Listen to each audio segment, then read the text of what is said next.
여러분, 사람은 정말 변화될 수 있을까요? 여러분, 이 질문에 대해서 어떻게 생각하십니까? 사람은 정말로 변화가 될까요?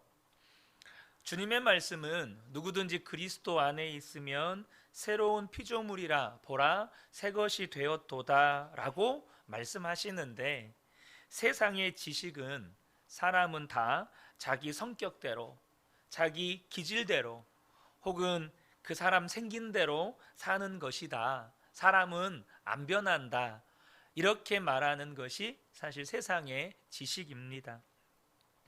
또한 우리의 경험 또한 사람이 변화되지 않는다는 세상의 지식을 지지하는 것 같습니다. 그것은 많은 성도들 안에 자신의 변화에 대한 좌절이 있기 때문이죠. 어떤 분들은 반복되는 죄 앞에서, 어떤 분들은 어떤 상황 앞에서 이렇게 분노하는 자신의 모습을 보면서, 또 어떤 분들은 고치지 못하는 어떤 습관 때문에 그렇게 반복되는 어떤 그런 좌절 앞에서 본인 스스로도 사람은 안 변해라는 그런 생각을 무의식 중에 가지고 사는 것이죠. 여러분, 예수 동행일기는 자신의 변화에 대한 좌절이 있는 모든 성도들에게 실제적인 변화를 경험하게 되는 기회를 제공합니다. 그래서 예수 동행일기는 다른 별명이 하나가 있는데요, 삶 뒤집기 프로젝트라는 별명을 하나 가지고 있습니다. 우리가 신앙생활을 하다 보면요, 많은 성도들의 관심은 능력, 축복, 기적, 혹은 성령의 은사 등에 대한 관심이 많습니다. 또 그것들을 사모하고 반응도 뜨거워요. 그런데 우리가 오늘 읽었던 이 성령의 열매에 대해서는 별로 관심이 없습니다. 여러분, 성령의 은사에 대해서 관심이 많으신가요? 아니면 여러분, 사랑, 오래 참음, 절제, 희락, 화평, 이런 것들에 관심이 더 많으신가요? 방언, 통변, 귀신을 쫓아내는 것, 지혜, 영분별, 예언, 여러분 어떤 것에 더 관심이 많습니까? 여러분, 성령의 은사나 능력이나 또 축복이나 기적이 정말로 귀한 하나님의 선물이지만, 그런 것들이 크게 드러난다고 해서 그가 꼭 하나님의 사람이라는 증거는 아니라는 사실을 아셔야 합니다. 마태복음 7장 22절 23절을 보면, 그날에 많은 사람이 나더러 이르되 주여 주여 우리가 주의 이름으로 선지자 노릇하며 주의 이름으로 귀신을 쫓아내며 주의 이름으로 많은 권능을 행하지 아니하였나이까 하리니, 그때에 내가 그들에게 밝히 말하되 내가 너희를 도무지 알지 못하니 불법을 행하는 자들아 내게서 떠나가라 하리라. 여러분, 이 말씀 잘 아시는 말씀이죠. 저도 지금까지 목회자로서 17년 가까이 이렇게 교회를 섬겨 보면서 교회를 관찰을 해보면 소위 말해서 은사가 많은 분, 혹은 능력이 많다고 하는 분들이 교회를 어지럽히고 또 성도들을 시험에 들게 하는 분들은 보았지만, 사랑이 많은 분, 오래 참는 분, 절제하는 분, 인내하는 분, 이런 분들이 교회를 어지럽히고 성도들을 시험 들게 했다는 말을 들어본 적은, 또 직접 본 적은 없습니다. 여러분 어떻습니까? 은사 있다고 말하는 분들, 능력이 있다고 말하는 분들, 또 하나님의 복을 많이 받았다고 하는 분들, 혹은 어떤 기적을 많이 경험했다고 하는 분들이 오히려 교회를 힘들게 하고 어렵게 하는 경우들을 여러분들이 직간접적으로 보거나 여러분들이 경험하셨을 겁니다. 여러분, 여러분이 아셔야 합니다. 진짜로 거듭난 사람, 진짜 예수님을 믿는 예수님의 사람은 성령의 열매가 맺어진 사람입니다.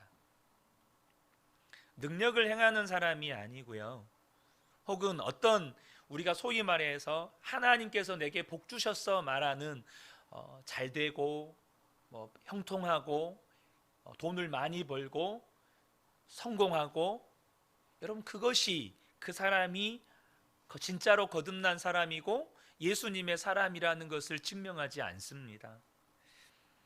자, 우리가 어떻게 해야 우리가 알고 있는 말씀대로 사는 그런 변화된 삶을 살 수 있을까요? 제가 저희 교회가 끊임없이 추구하는 건 여기 제 왼편에 보시면 아시겠지만 말씀이 삶이 되는 교회입니다. 삶이 말씀이 되어야 돼요. 그것이 진짜 예수 믿는 사람입니다. 말씀이 나의 삶에 그대로 실제가 되는 것. 여러분, 우리가 어떻게 해야 말씀대로 사는 변화된 삶을 살까요? 여러분, 성령의 열매로 말씀대로 사라지는 겁니다. 성령의 열매로 말씀대로 사라진다는 말은 노력하는 것이 아니라는 뜻입니다. 그러니까 내가 말씀대로 사는 건 내가 노력해서 말씀대로 사라지는 게 아니라는 거예요. 사랑하려고 노력하고 기뻐하려고 노력하고 의롭게 살려고 노력하면 노력할수록 우리는 좌절을 경험하게 됩니다. 왜냐하면 그것은 우리의 열매가 아니기 때문이죠. 사랑은 사람의 열매가 아닙니다. 사람의 수고와 노력의 열매가 아니에요. 성경은 분명히 이야기합니다. 사랑은 성령의 열매입니다. 그러니까 그 모든 것들은 예수님을 내 마음의 주님으로 왕으로 모시고 항상 예수님을 바라볼 때 맺어지는 삶의 열매인 겁니다. 내가 노력해서 맺어지는 게 아니에요. 요한복음 15장 5절 말씀, 우리 잘 아는 말씀이죠. 우리 한 목소리 한번 읽어보겠습니다. 나는 포도나무요 너희는 가지라. 그가 내 안에 내가 그 안에 거하면 사람이 열매를 많이 맺나니 나를 떠나서는 너희가 아무것도 할 수 없음이라. 여러분, 여기 아멘이십니까? 우리는 주님을 떠나서는 어떠한 열매도 맺을 수가 없어요.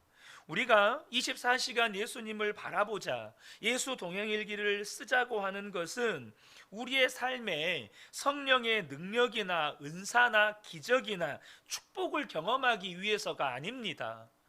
우리가 방언하자고 혹은 통변하자고 예언하자고 병든 자 고치자고 여러분 주님 바라보자고 하는 게 아닙니다.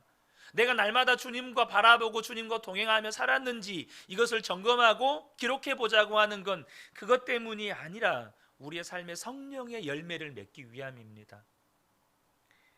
예수 동행일기를 쓰면서 성령의 열매를 맺는 건 내가 노력해서 맺는 게 아니기 때문에 부담감이 아니라 기대감이 되는 겁니다. 내가 주님 바라보면 내 삶을 통해서 사랑의 열매가 맺어지겠구나. 내가 용서할 수 없었던 사람도 용서할 수 있게 되겠구나. 내가 참을 수 없었던 이 죄의 문제, 내가 거절하지 못했던 중독의 문제, 내가 뿌리치지 못했던 그 유혹의 문제도 예수님을 바라볼 때 이거 해결되겠구나. 그런 기대감이 생기는 겁니다. 오늘 이 성령의 열매에 대해서 잠깐 살펴볼 건데요, 이 성령의 열매의 내용을 살펴보려고 하는 게 아닙니다. 여러분, 이 성령의 열매가 맺어지는 것을 보고 삶이 변했다고 말하는 겁니다. 첫 번째가 뭐죠? 사랑의 열매죠.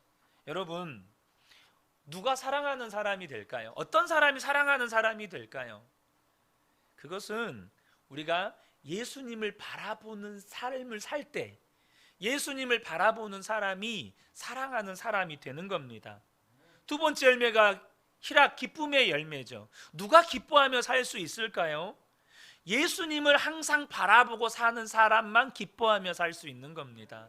우리 그런 거 있잖아요. 옷을 사면 그 기쁨이 일주일 가고, 차를 사면 그 즐거움이 한 달 가고, 집을 사면 그 즐거움이 3개월 가고, 이런 표현 있잖아요.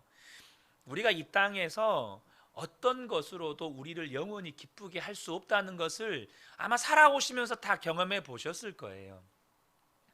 요한복음 15장 11절을 보면 예수님을 바라볼 때 우리의 마음에 기쁨이 충만하게 임한다는 것을 주님이 말씀하십니다. 내가 이것을 너희에게 이름은 내 기쁨이 너희 안에 있어 너희 기쁨을 충만하게 하려 함이라.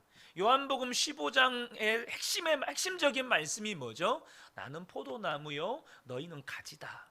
너희가 내 안에 거하고 내가 너희 안에 거하면 너희는 열매를 많이 맺는다. 이것이 요한복음 15장의 핵심 구절이에요. 왜 이걸 말씀하셨죠? 너희에게 기쁨 충만하게 해주려고. 너희가 기쁨이 충만한 삶 살게 해주려고 내가 이것을 너희에게 말하는 거야 라고 주님 말씀하시는 겁니다. 다윗은 하나님을 항상 의식하고 살았기 때문에 오늘날의 신약의 표현대로 하면 다윗이 예수님 안에 살고 예수님이 다윗 안에 살았기 때문에 그 마음이 기쁨으로 충만했다고 고백을 합니다.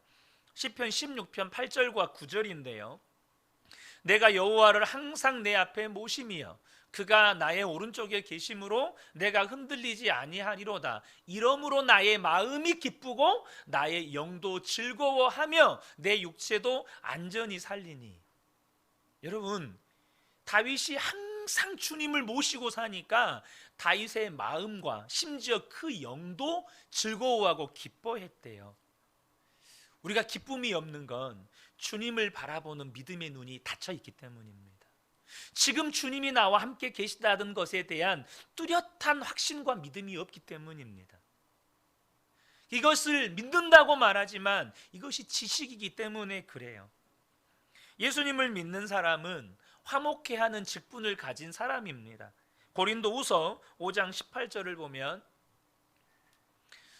모든 것이 하나님께로 났으며 그가 그리스도로 말미암아 우리를 자기와 화목하게 하시고 또 우리에게 화목하게 하는 직분을 주셨다 말씀합니다. 여러분, 이 화목해 하는 열매도 우리 안에 오신 성령님이 맺어 주시는 것입니다. 에베소서 4장 3절을 보면요, 평안에 매는 줄로 성령이 하나 되게 하신 것을 힘써 지키라. 자, 화목해 하시는 분은 누구시죠? 성령님이세요. 성령님이 하나 되게 하십니다. 성령님이 화목하게 하세요. 우리가 할 일은 뭐죠? 성령님이 하나 되게 하신 것, 성령님이 화목하게 하신 것을 힘써 지켜가는 것이죠. 오래 참음의 열매는 그것의 핵심도 예수님을 바라보는 것입니다. 여러분, 예수님을 바라보니까 기다려지는 겁니다. 여러분, 우리가요 집안에 어른을 모시고 살면, 집안에 어른이 있으면요 조급하거나 성질대로 행동합니까? 못합니까? 못합니다. 집안에 어른을 모시고 살면 내가 성질 난데도 막 소리 지르고 조급하다고 막 이렇게 못합니다. 마찬가지로 성도의 오래 참음은 전적으로 예수님을 바라보고 예수님을 의식할 때 우리에게 주어지는 열매입니다. 또 자비가 나오죠. 예수님을 바라볼 때 자비의 열매가 맺어져요. 요셉이라는 인물을 잘 아실 겁니다. 형들에게 팔렸고 또 노예로 팔려갔고 모함을 당해서 감옥에 갇혔습니다. 그런데 요셉이 형들을 용서합니다. 심지어 자비를 베풀어서 그들을 잘 살게 해줍니다. 어떻게 그럴 수 있었습니까? 성경은 뚜렷하게 요셉의 삶을 특징하는, 요셉의 삶의 특징을 묘사하는 구절이 있습니다. 창세기 39장 23절을 보면 여호와께서 요셉과 함께 하심이라. 요셉의 삶을 규정하는 뚜렷한 특징, 요셉은 항상 하나님과 함께 살았습니다. 하나님이 함께 하심이 본인 스스로에게 너무나도 분명하니까 형들에 대한 모든 상처, 모든 배신, 모든 분노가 다 눈 녹듯이 녹아지고 그들을 용서하고 도리어 그들에게 자비를 베푸는 거죠. 주님을 바라보는 사람, 주님과 동행하는 사람이 선해집니다. 여러분 믿으십니까? 왜 그럴까요? 예수님이 선한 목자이시기 때문입니다. 요한복음 10장 11절에 주님 말씀하시죠. 나는 선한 목자라. 선한 목자이신 주님이 내 안에 계십니다. 주님이 내 생명이십니다. 주님이 나를 다스리십니다. 주님이 나를 통치하십니다. 선한 목자이신 주님이요. 그래서 예수님과 동행하면, 예수님을 바라보면 내 안에 선함의 열매가 맺어지는 거예요. 예수님과 동행하는 사람이 충성스러운 사람이 됩니다. 왜 그럴까요? 예수님은 하나님께 죽기까지 복종하셨던 분이십니다. 그게 충성이죠. 디모데후서 2장 2절에 보면 사도 바울이 디모데에게 이런 부탁을 합니다. 내가 많은 증인 앞에서 내게 들은 바를 충성된 사람들에게 부탁하라. 그들이 또 다른 사람들에게 가르칠 수 있으리라. 충성된 사람들이 나옵니다. 충성된 사람들에게 복음을 부탁하라는 거예요. 사랑하는 성도 여러분, 하나님께 죽기까지 복종하신 예수님이 내 안에 계시는 것이 분명하고 내가 그 주님을 바라보는 것이 분명하면 나 역시 충성스러운 사람이 되는 거예요. 예수님이 나와 함께하는 게 분명하면 나를 또한 온유한 자로 만드십니다. 여러분, 성령의 열매인 온유함은 예수님과 동행하기에 자신의 고집을 버린 사람이 되는 겁니다. 자신의 고집을 버려요. 마태복음 11장 29절에 나는 마음이 온유하고 겸손하니 라고 말씀하죠. 자, 성령의 마지막 열매가 뭐죠? 절제입니다. 여러분, 이 절제는요, 예수님을 믿으면 어떻게 성령의 열매를 맺게 되는지를 가장 정확하게 설명해 주는 열매입니다. 이 절제가. 예수 믿으면 어떻게 성령의 열매를 맺게 되는지를 가장 정확하게 설명해 주는 열매가 절제예요. 절제는 쉽게 표현하면 더 이상 내 마음대로 살지 않게 되었다는 것입니다. 더 이상 내 뜻대로, 내 생각대로, 내 계획대로, 내가 원하는 대로 살지 않게 되었다는 말이 절제라는 표현입니다. 주님을 바라보는 사람은요, 더 이상 자기 마음대로 살 수 없어요. 왜죠? 주님이 나를 인도하시니까, 주님이 나에게 말씀하시니까, 주님이 나를 다스리시고 통치하시니까 왕이신 주님의 명령을 듣는데 어떻게 왕이신 주님의 명령을 거부하고 내 마음대로, 내 뜻대로, 내 생각대로, 내 계획대로 살 수가 있겠습니까? 예수님이 항상 마음의 왕되심을 지키는 것이 바로 절제입니다. 여러분, 제가 이렇게 개략적으로 성령의 9가지 열매에 대한 내용을 설명한 게 아니라 어떻게 하면 그 성령의 열매가 맺어질 수 있는지를 거듭해서 반복해서 말씀을 드린 겁니다. 여러분, 근데 우리가 아셔야 될 게 있어요. 성령의 열매는 우리가 추구할 목표가 아닙니다. 성령의 열매는 오직 성령님이 우리의 안에서 역사하심으로 말미암아 맺어지는 거예요. 그러니까 우리 입장에서 보면 성령의 열매는 철저하게 부산물이에요. 무슨 말이냐? 내가 주님을 바라보고 살면, 내가 주님과 동행하고 살면 주님이 내 마음의 주인이 되시고 왕이 되시고 내 마음의 생명이 되시면 자연스럽게 그 열매가 맺어지는 거예요. 24시간 예수님을 바라보면서 순종해 갈 때 내 삶에 그 열매가 맺어지는 겁니다. 사랑하는 성도 여러분, 그러므로 저와 여러분이 이제 좀 주목하셔야 될 것이 있어요. 그게 뭐냐면 내 안에 성령의 열매가 맺어지고 있는가를 주목해서 보셔야 합니다. 여러분, 이거 보셔야 돼요. 많은 분들이 신앙생활을 할 때 이런 표현이 있죠. 덮어놓고 신앙생활을 합니다. 여러분, 하나님의 말씀을 보시고 저와 여러분이 그 말씀의 거울에 나 자신을 비추어서 신앙생활 하셔야 합니다. 무슨 말이냐면 예수 믿으면 성령의 열매가 맺어진대요. 그러면 성령의 열매가 맺어진다고 말씀하셨으니까 정말로 내 삶에 성령의 열매가 맺어지는가 맺어지지 않고 있는가를 보면서 내가 지금 예수님을 믿고 있는가, 예수님을 바라보고 있는가를 보셔야 한다는 겁니다. 여러분, 근데요, 이 성령의 열매는 아주 작아도 맺어지고 있다는 것을 주목하셔야 돼요.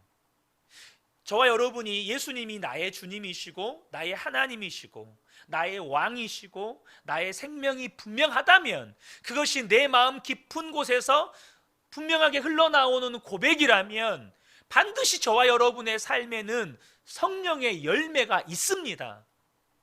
그런데 여러분, 이 열매라고 하는 것이요, 다 아시잖아요. 열매가 처음부터 큽니까? 열매가 처음부터 큰 경우는 없어요. 열매가 맺어지자마자 주먹만해지고 열매가 맺어지자마자 익어버리는 열매는 없습니다. 모든 열매는 꽃이 지고 나면 정말로 깨알같이 작은 상태에서 시작합니다. 여러분 그렇죠? 열매는 처음부터 큰 열매가 없어요. 그러니까 그 열매의 시작은 너무나도 작고 미미해서 남편도 아내도 가족들도 알지 못할 수 있습니다. 그러나 저와 여러분 안에서 일어나는 이 작은 변화를 무시하면 안 돼요. 왜죠? 하나님의 나라는 이 작은 겨자씨 같은, 그 작은 겨자씨 같은, 혹은 눈에 잘 보이지도 않는 누룩과 같이 그 작은 것에서부터 시작하는 겁니다. 우리 안에서 맺어지는 성령의 열매도 마찬가지예요. 골로새서 1장 6절을 보면 열매를 맺어 자라게 하신다는 표현이 있어요. 그러니까 모든 열매는 다 작은 열매에서 시작해서 자라가는 겁니다. 사랑도 아주 작은 열매에서, 오래 참음도 아주 작은 열매에서, 기쁨도 아주 작은 열매에서 시작이 되는 거예요. 예수 믿는다고 나의 삶 전체를 기쁨이 사로잡아 버리지 않습니다. 그러나 예수 믿으면 기쁨의 이유가 생겨요. 예수 믿으면 오래 참을 수 있는 힘이 생깁니다. 예수 믿으면 사랑할 힘이 내 안에 생겨요. 거기서부터 시작하는 거죠. 그런데 우리의 마음밭에는요, 성령의 열매만 자라는 게 아니고요, 잡초도 함께 자랍니다. 그렇죠? 사랑도 자라지만 때로는 미움도 자랄 때 있어요. 오래 참음이 자라지만 때로는 조급함이 자랄 때도 있습니다. 그러나 중요한 건 성령의 열매가 함께 자라고 있다는 거예요. 그리고 계속해서 주님을 바라보면 열매는 계속 자랍니다. 열매가 계속 자라요. 그러면 때로는 나는 내가 변한지 모르겠어요. 근데 주변 사람들이 당신 변했어 라고 말해줍니다. 당신 달라졌어 라고 말해줘요. 엄마 아빠가 달라졌다고 말해줍니다. 이렇게 예수님과 동행하는 삶은 4가지 특징을 가지고 있습니다. 첫 번째는 뭐냐면 친밀함입니다. 자막 바꿔주세요. 친밀함이에요. 여러분, 주님과 동행하는 삶은 반드시 친밀함이 있습니다. 로렌스 형제의 하나님의 인재 연습에서 어떤 사람과 시간을 많이 보내야 친해지고 친해져야 사랑하게 된다라고 기록이 되어 있어요. 여러분, 처음 만난 사람과 친해집니까? 그렇지 않습니다. 오래 만나야 친밀함이 더해집니다. 그리고 그 친밀함 속에서 사랑이 생기죠. 우리가 다 주님을 사랑한다고 말합니다. 그렇죠? 주님을 사랑한다고 말해요. 그러나 그 사랑에 힘이 없는 것은 주님과 친밀한 관계가 없기 때문입니다.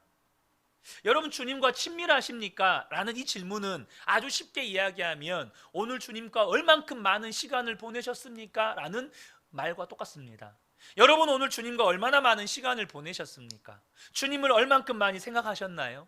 주님이 오늘 내게 무슨 말씀을 하셨는지 기억나는 것 있으십니까? 주님의 말씀에 내가 순종한 기억은 또 있으십니까? 이걸 절대 정죄하기 위해서 드리는 말씀이 아니라 여러분, 친밀함이라고 하는 것이 그런 겁니다. 내가 그 분과 얼마나 많은 시간을 함께 보내느냐. 많은 성도님들이 하나님을 사랑한다고 고백하는 것이 거짓이 아니지만 그 사랑의 관계가 부실한 것은 주님과의 친밀함이 없기 때문입니다. 우리가요, 주님을 의식하는 삶을 살게 되면 알게 되는 것이 있어요. 뭘 알게 될까요? 입술의 고백이 중요하지만 예수님이 나의 주님이십니다. 예수님이 나의 하나님이십니다. 예수님이 나의 생명이십니다. 예수님이 나의 주인이십니다. 라는 고백이 중요하지만 주님과의 친밀함이 없는 입술의 고백은 능력이 없습니다. 어떤 능력이요? 죄를 이기는 능력이 없습니다. 사랑할 능력이 없어요. 용서할 능력이 없습니다. 여러분, 십자가에서 모든 인류의 죄를 사하시고 용서하신 주님이 나의 생명이 되셨는데, 그 주님이 나의 생명이라고 말하면서 나는 누군가가 나에게 뭔가 잘못한 것에 대해서 용서를 못해요. 뭐 때문일까요? 그 주님이 나의 주님이 아니기 때문입니까? 그렇지 않습니다. 분명히 그 주님은 나의 주님이시지만 그 주님과의 친밀함이 없는 거예요. 그 주님의 생명으로 내 안에 충만하지가 않은 겁니다. 여러분, 주님과의 친밀함은 단지 주님과 친하고 안 친하고의 문제가 아니라 성도의 생명의 문제이고 성도의 능력의 문제입니다. 용서의 능력 어디서 나올까요? 주님과의 친밀함에서 나옵니다. 사랑하는 힘, 주님과의 친밀함에서 나옵니다. 두 번째 특징은 뭐냐면 바로 지속성입니다. 여러분, 예수님과 동행하는 삶의 핵심은 날마다예요. 날마다. 여러분, 변화의 열매, 지속적인 영적 성장의 핵심은 지속성에 있습니다. 예수 동행일기를 한 번 썼다고 중요한 게 아니고 꾸준히 쓰는 게 중요합니다. 내가 날마다 주님과 동행했는가를 점검해 보는 게 중요하죠. 우리가 예수 동행일기를 지속해서 쓰고 있다는 건 무엇을 의미하냐면, 혹 영적 침체가 있다 할지라도 오래 가지 않고 극복된다는 뜻입니다. 내가 예수 동행일기를 쓰고 있잖아요. 그럼 뭘 점검하는 겁니까? 나는 오늘 주님과 동행했는가? 내가 오늘 주님을 의식하고 살았는가? 나는 오늘 주의 말씀에 순종하고 살았는가?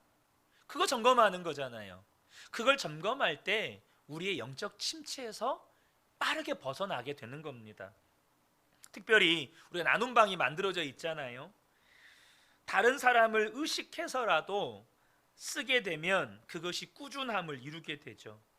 사실 우리의 일상은 별거 없습니다. 매일 일상의 삶이 비슷비슷하잖아요.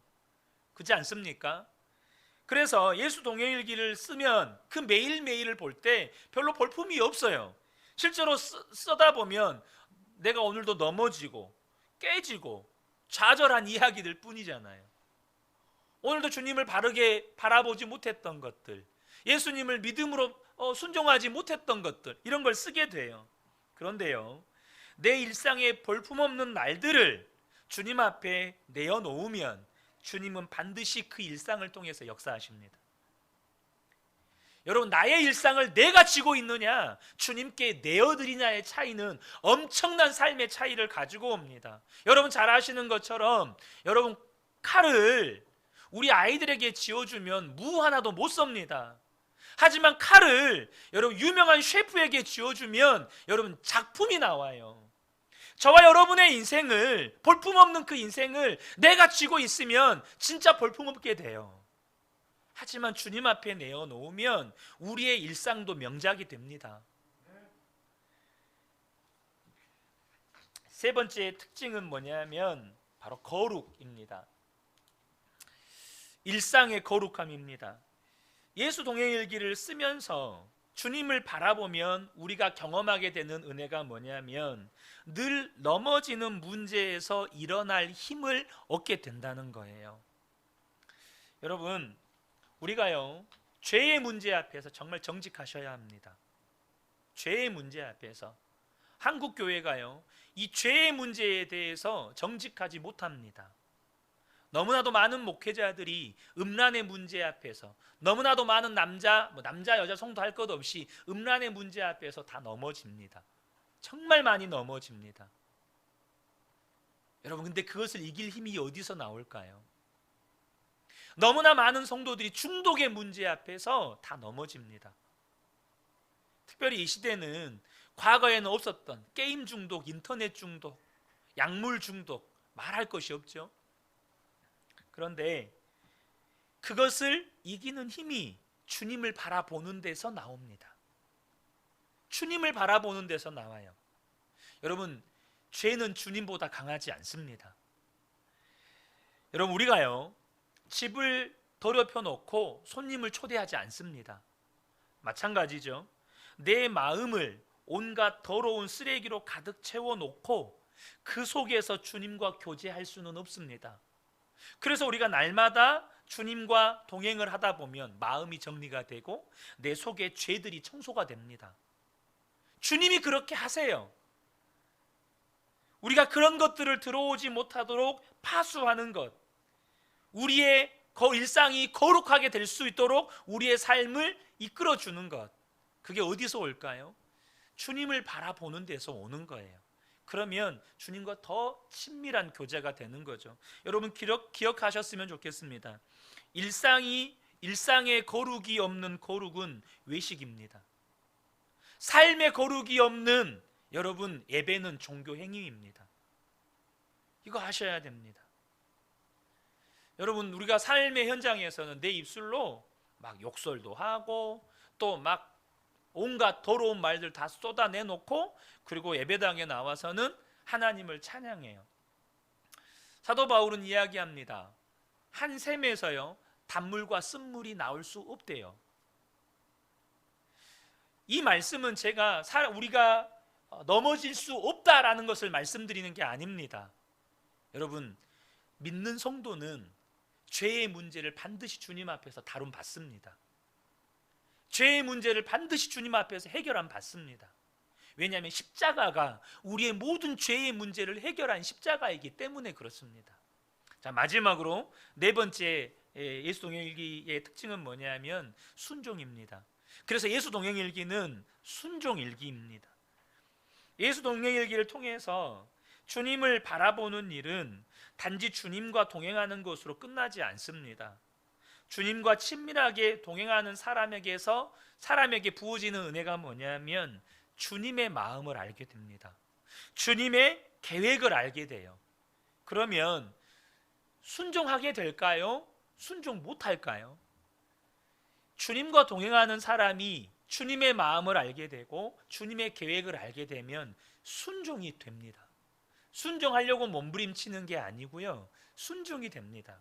주님이 아파하는 것을 나도 아파하고 주님이 기뻐하는 것을 나도 기뻐하고 주님이 원하는 것을 나도 원하게 돼요. 먼저 그 나라와 그 의를 구하는 삶을 살게 됩니다. 순종은 여러분 성령의 열매로 맺어지게 되고 그 열매가 또한 계속 순종의 힘을 공급해 주는 거죠. 24시간 주님 바라보기가 되면 저와 여러분의 삶은 주님이 원하는 일을 할 수 있게 되는 것입니다. 여러분, 교회에 나아갈 방향 또 그것의 성취는 비전 제시를 통해서 이루어지는 게 아닙니다. 여러분, 비전을 제시하면 교회가 나아갈 방향이 정해지고 그것을 성취하는 게 아니에요. 교회가 나아가야 할 방향과 그것의 성취는 주님과의 관계를 통해서 이루어지는 겁니다. 주님이 무엇을 오늘도 나에게 말씀하셨는가?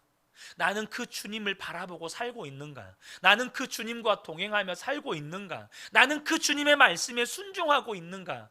그 하루하루가 쌓여서 주님이 인도하시는 그 길을 하루하루 살아갈 때 이미 거기에서 주님의 뜻과 계획은 이루어져 있는 겁니다. 사랑하는 성도 여러분, 저 여러분이 아셔야 돼요. 순종이 빠지면 24시간 주님을 바라보는 건 신비주의입니다. 우리 주님 바라보고 살자.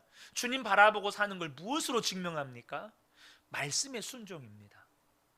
그게 빠지면 그건 단지 신비주의예요.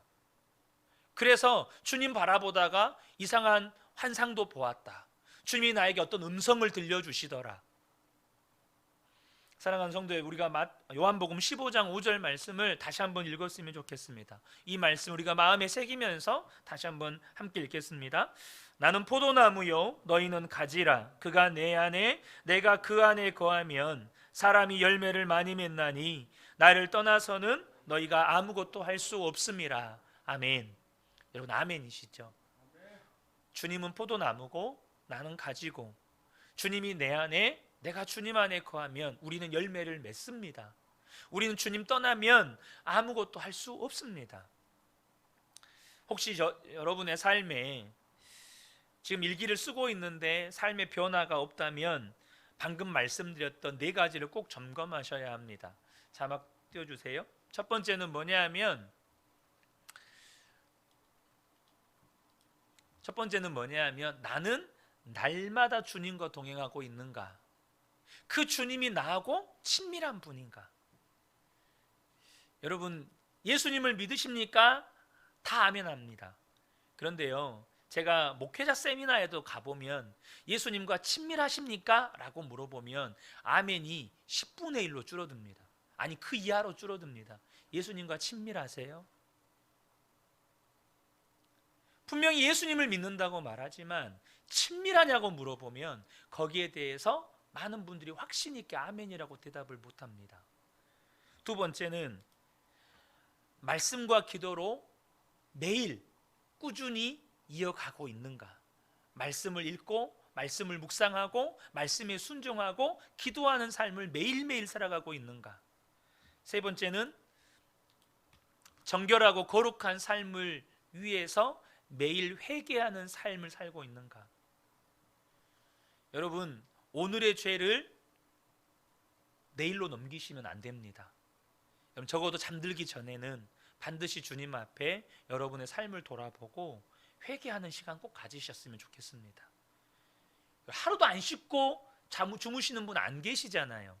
우리 몸은 그렇게 매일매일 씻는데 우리 마음속에서 일어난 죄에 대해서는 사람들이 그냥 아무렇지도 않게 다루지도 않고 매일매일 죄를 쌓아 놓았다가 나중에는 그 죄가 나를 사로잡도록 방치해 버립니다. 여러분, 오늘의 죄를 오늘 하나님과 해결하고 잠에 드십시오. 마지막으로는 매일 주님의 말씀에 순종하고 있는가? 여러분, 저와 여러분이 예수 믿으면 변화됩니다. 근데 예수님을 진짜 믿어야 변화됩니다. 예수님을 믿으면 변화된다는 말은 그냥 예수님을 지식적으로 알고 있으면 변화된다는 말이 아닙니다. 진짜 믿는 거예요. 그 예수님이 진짜 나의 생명이시고 나의 주님이시고 나의 왕이시고 내 안에 계셔서 날마다 살아서 나와 함께 하시는 분, 그 주님과 동행하고 그 주님과 날마다 친밀하게 살아가고 그 주님께 순종하고, 그럴 때 우리의 삶은 변화되어져 가는 것입니다. 우리 모든 성도님들의 삶에 정말로 내 삶이, 오늘 나는 내가 변화를 느낄 수 없을지 모르지만 하루가 지나고 한 달이 지나고 1년이 지나고 10년이 지났을 때 변화된 여러분의 모습 때문에 여러분이 또한 감동받는 은혜가 있게 되기를 우리 예수님의 이름으로 축복합니다. 아멘.